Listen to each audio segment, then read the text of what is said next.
আজকে আপনাদের সামনে একটি ভয়ানক ভিডিও শেয়ার করতে চলে এসেছি। প্রথমে আটা নিল, তার মধ্যে লবণ আর মরিচের গুঁড়ো দিয়ে দিল। এরপর এর মধ্যে বেকিং পাউডার দিয়ে দিল পরিমাণ মতো।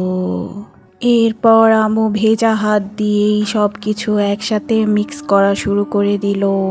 এরপর আগে থেকে ম্যারিনেট করা মুরগির মাংসগুলো ফ্রিজ থেকে নামিয়ে নিয়েছিল।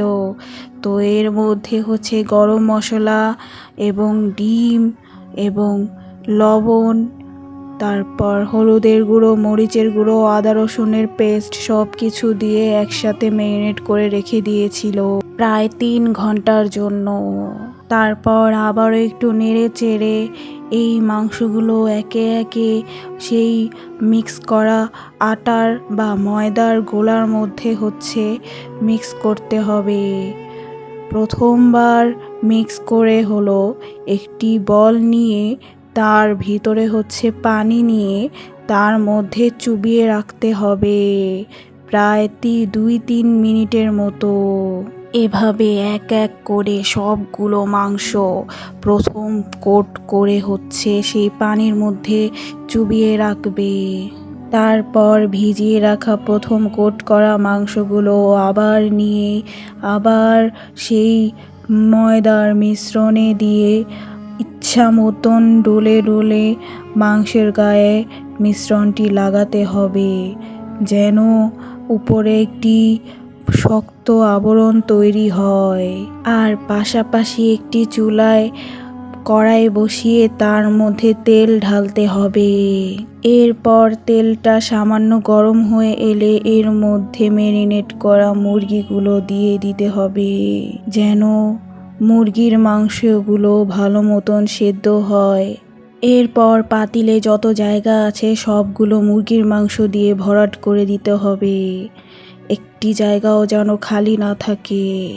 চুলোর আঁচ একদম মিডিয়ামে দিয়ে তারপর চিকেনগুলো ভেজে নিতে হবে। হাই হিটে দিলে উপরের আবরণ পুড়ে যাবে কিন্তু ভিতরে সেদ্ধ হবে না। তারপর একটি কাঠের লার্কি দিয়ে চিকেনগুলোকে উল্টে পাল্টে ভেজে নিতে হবে। এক পাশ ভাজা হয়ে গেলে আরেক পাশ উল্টে দিতে হবে। এরপর একটি বড় গামলা নিয়ে তার ভিতরে টিস্যু বিছিয়ে দিতে হবে, যেন চিকেনগুলোকে গরম গরম এখানে শুইয়ে দিতে পারি। এরপর চিকেনগুলো একটু লাল লাল হয়ে গেলে এগুলোকে সেই টিস্যুর বিছানায় শুইয়ে দিতে হবে। তারপর সবগুলো ভাজা হয়ে গেলে এগুলো নিয়ে এখন খাওয়া শুরু করতে হবে।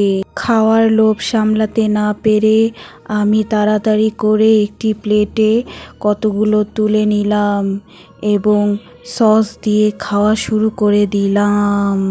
ইয়াম ইয়াম, অনেক মজা হয়েছে। তো বন্ধুরা, আজকে আমার এই ভয়ানক ভিডিও গল্প আপনাদের কাছে কেমন লাগলো কমেন্ট করে জানিয়ে যাবেন।